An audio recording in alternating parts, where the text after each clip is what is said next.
Hello and welcome to Meet the Members with me, Thomas Barlow from the Independent Media Association. Today I am with Amanda Elefthriades Sherry, who's going to correct me on the pronunciation. Sorry, my Greek is not fantastic. Who's from the Clydesider, fantastic new member that's just joined the association. And today we're going to learn all about what you do, what you can help with, what kinds of things you're looking for help with as well. So without further ado, tell us a little bit about the Clydesider. What kind of stuff do you cover? Okay, so we're a community magazine based in West Dunbartonshire, and it's kind of formed by the people of West Dunbartonshire. We set up in 2016, and it's a free publication quarterly. And we started off really very much as a kind of a positive news publication. West Dunbartonshire's just outside Glasgow. It's an area which is somewhat outstanding beauty and very amazing local history. There's links there to Mary Queen of Scots, Robert the Bruce. A lot of they've got the Loch Lomond at one side, and we've got within sort of like half an hour, not even half an hour, Glasgow as well. So it's somewhere which has got a huge amount of potential, but sadly it's also at the kind of the wrong end of a lot of statistics and health inequalities and poverty and so on, pretty much because it was an area of industrial an industrial area up until the 1970s, and then the shipbuilding and the sewing machine factories and all the things which had made the area great for a long time disappeared almost, not by overnight, but within a very short period of time, leaving behind very little in terms of work opportunities, and also leaving behind a legacy of quite poor health for some of in the communities as well.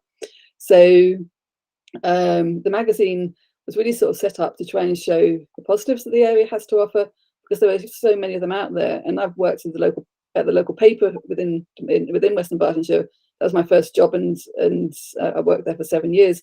I've got to know the area well, and seeing the positives in the community. But sadly, a lot of the media focus was very much on the negatives, and that doesn't reflect anywhere near what is happening and what the reality is for the local community.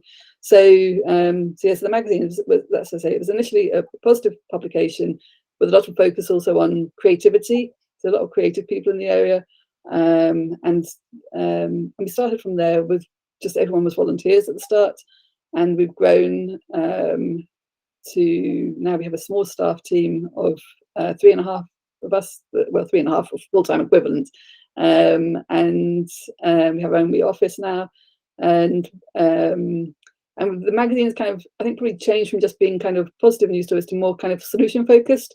So they're still focusing on the positives in the area, but also showing how local people are developing local solutions to some of these problems that exist, and providing information and raising awareness about different things as well. So like last year, we had our Claim What's Yours campaign, which is focused on the social security system and highlighting different benefits and credits that people are entitled to, and perhaps sometimes don't know that they're entitled to, or there's a stigma attached, so feel uncomfortable about claiming what they're entitled to.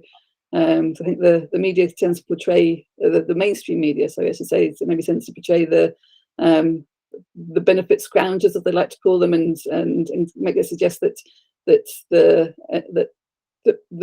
there's a huge amount of debt that people are taking, the amount of money that people are taking out of the economy, when in actual fact, I think it's something like 15 billion.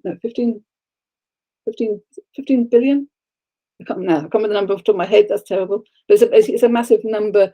There's a huge amount of money that is owed to the public across the whole country, and that was something we wanted to highlight in this campaign. So yeah, but it's a real mix. We have photography, we have poetry, we have occasional creative writing, we have cartoons. So it's a mix of content, but the ideas and most of the content comes from local volunteers. Right. Brilliant. So, I mean, that covers a lot of the questions I was going to ask, about like, what is it that you do and what's the kind of nitty gritty and what's the history. That's fantastic. It's kind of like covered all the things I think people would kind of want to know, and like what you're covering, and also the importance of the campaigns. And I think something a lot of members are very interested in switching to or focusing on is solutions focused journalism as well. So I think that's brilliant. So, three more questions then. One, how do you fund yourselves? Because this is always a big question. It's always good to share learning and also help plug gaps where there are any. Yeah, so it's a mix of income generation. We have advertising, which is the obvious one. That basically covers the cost of our print and a wee bit more. The cost of the print and the person who does the advertising for the year is covered through the advertising income. But the magazine is editorially focused, so we only have a limited number of pages that are allocated for advertising. So we are limited there how much we will be able to generate.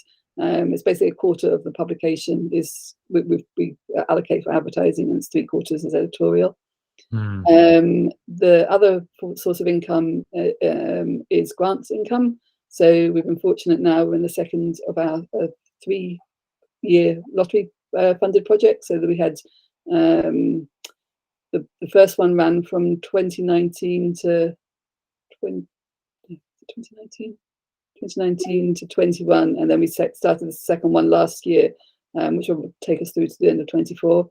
So that helps fund staffing, and it also covers the cost of some of the way we work. So we do try to do as much community-based work as possible. So we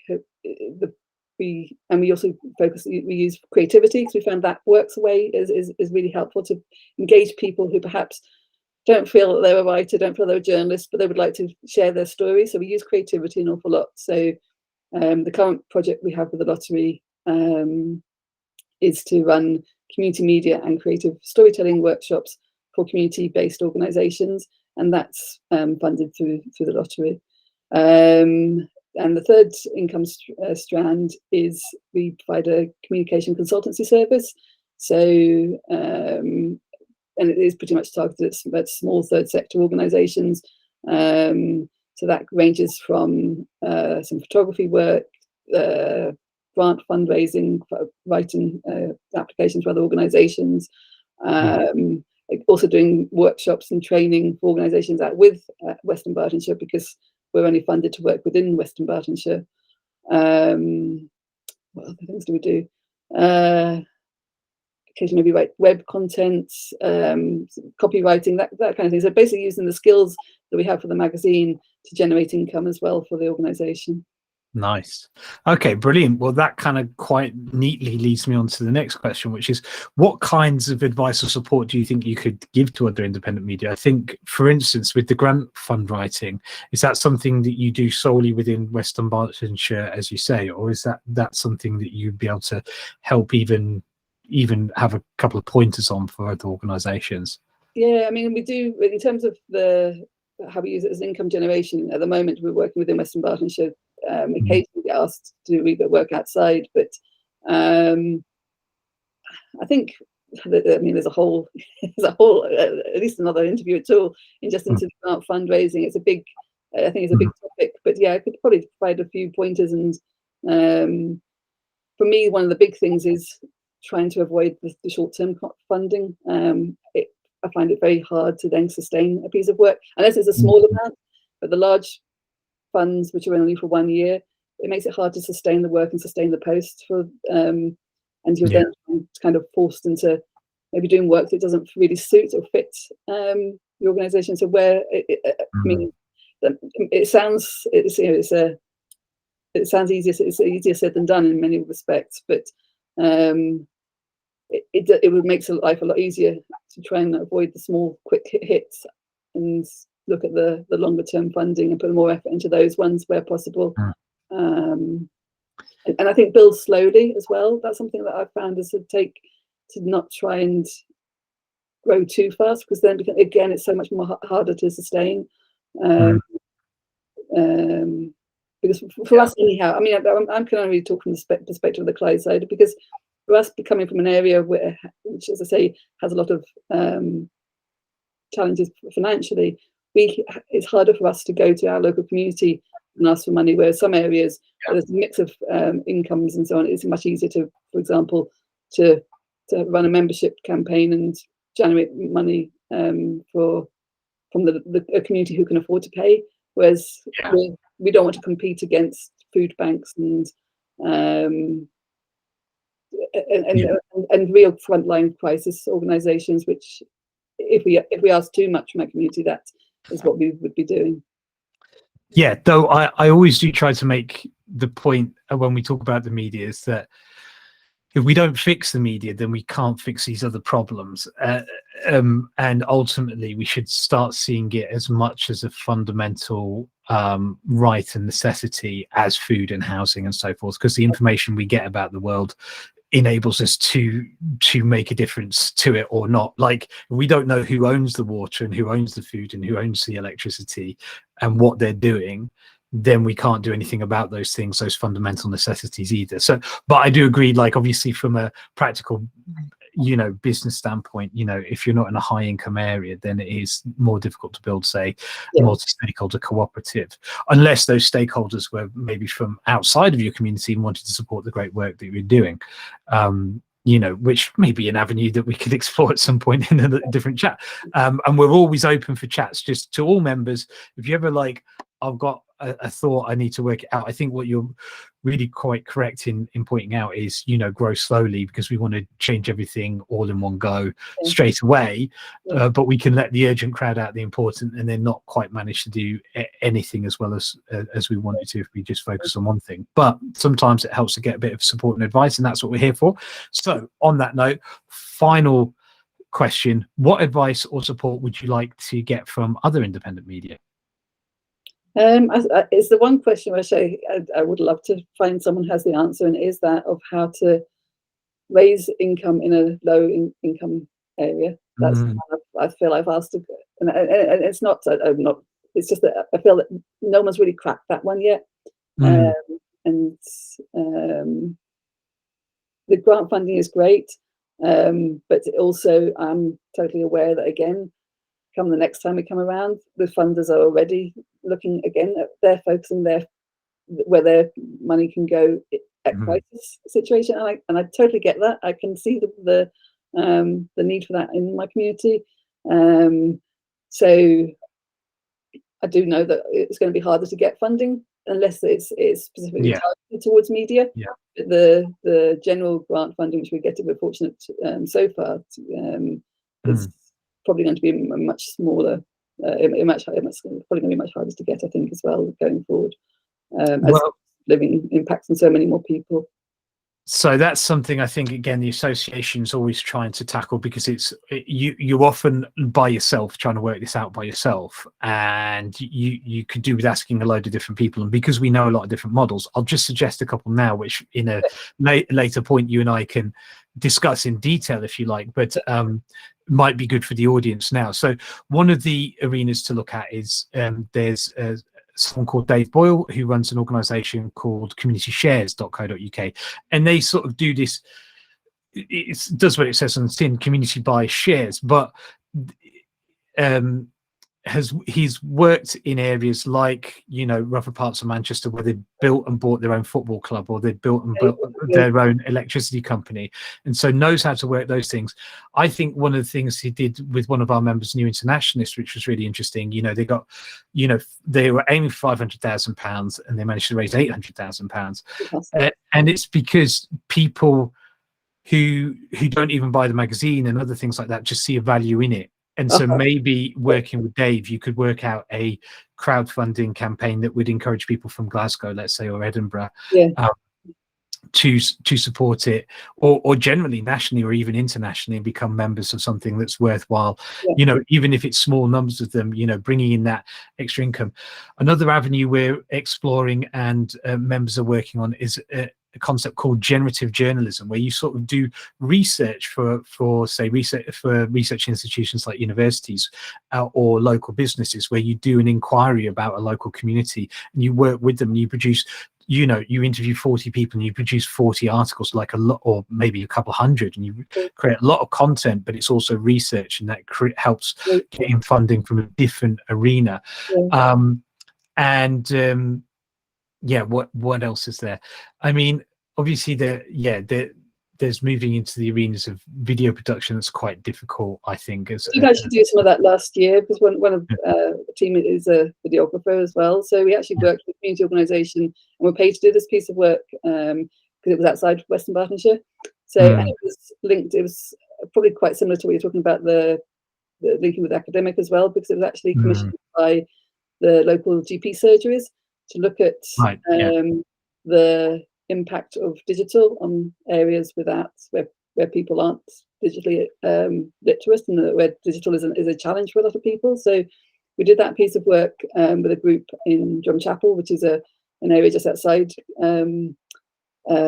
It's just outside West Dunbartonshire. It's in Glasgow, but it's just outside West Dunbartonshire. So it's an area with probably more challenging even than West Dunbartonshire as well. And it was a group of a peer mental health support group that we worked with there, and working from the very starting, to give them they had tablets as part of the funding, and we worked them through how to use these tablets, and then they ended up actually filming each other and talking and looking at digital, the challenges of digital for people who aren't digitally literate, in particular in accessing NHS services. And from that, we produced 2 short films plus a report for them as well. Brilliant. So that was a big piece of work. Yeah, and that's definitely in that kind of arena. We actually work with an organisation that does training on these things, and I think the General Secretary of the board, James Locke, is actually undertaking a whole series of pilot programs, and he's also helping work with the local newsroom for the Bureau of Investigative Journalism. So anyways, all that is to say, definitely if you're exploring different arenas, community shares and generative journalism, and James Locke with Opus Independence, those are 2 organizations and streams of income that you can go down, as well as cooperatising your organization, so that, you know, there can be stakeholders in that they're also, you know, shareholders, and that you can then hopefully get support from the community sector. The only other arena that we're really looking at, and we're trying to do this as a whole, we're reaching out to the nationals, but we say if you work on a local area, is go to trade unions. I know that the Independent Media Association at the beginning got support of £500 a year from the NUJ, and that we know that branches from RMT, GMB and other organisations are sort of willing to donate £250 a year or £500 a year, and if you reached out to 10 local trade union branches, they might support the organisation, you know, or buy significant amounts of advertising or something. You could, you know, have a trade union reports page or something like that, and work with them as partners, because they represent, you know, the working class communities that you work in, and they do have resources that others don't. So that might be an avenue to look at as well. One thing we do with, it's not so much trade unions, but it's with third sector organisations within West Dunbartonshire. We created a sponsored editorial page for the third sector. So it is an advertising page, but it is editorial, so it doesn't feel as it still feels that it's similar to the content of the publication, and that's we provide that at a reduced rate for third sector charities and social enterprises. Yeah, and I think that's fantastic, and I think those are organisations, again, local businesses that you can work with for inquiries and things like that. Those are organisations that you want to look at. The trade unions they do not get good coverage, and they often at a local level do not have, you know, paid comms departments or anything like that, and yet they also have disposable income that third sector organisations that often rely on the same grants that we don't have. Like, they have a steady stream that comes from their members, and their members want that money often to be invested in things in the local community that builds up the trade union and protections for working class communities. So often the ideals of us as publishers and trade unions do align, and obviously as an association we encourage everyone to join the National Union of Journalists, and we support the right to collectively associate and bargain. So these are all things that we push, and they're just a few ideas to bounce around, but obviously we could get into details via email, but I recognize that we want to cut this off Okay. shortly, just for the sake of the audience. Are there any final thoughts or any requests for support or help from the association and its members that you'd like to chuck out there? Can't think of what I mean, say we sort of kind of got in contact with the association through attending the PIMP event in Leeds, and that was really helpful. I think that's something that, as a independent publisher, it's quite a lonely thing at times. So I think be able to network and make contact with other publishers in similar sort of, who've got sort of similar ethos and have similar problems and similar facing similar challenges. I think that's been really helpful. So so I think that's useful as well. Lovely. Well, on that note then, just to let everyone know, the Independent Media Association is having its annual general meeting in London at Birkbeck on the 25th of March. Not everyone can make that in the future. We hope to be able to have funds to help people to make that. Generally, our general meetings will be online. They're for a year. We also have board meetings fortnightly, and we have a bunch of working groups, campaigns, collaborations, NUJ stuff. We've got other ones as well that I can't remember off the top of my head, but quite a few. They're all in the WhatsApp community, and so do join those. They all have fortnightly meetings, and it's a good way not only to discuss maybe an area of interest around, say, campaigns or collaborating, but also, as you say, just to spend some time with some other independent media. And if you've got a particular piece of work that you're very proud of, post it up in the main group and get people to share it. On that note, I will say thank you very much, and I will stop the recording.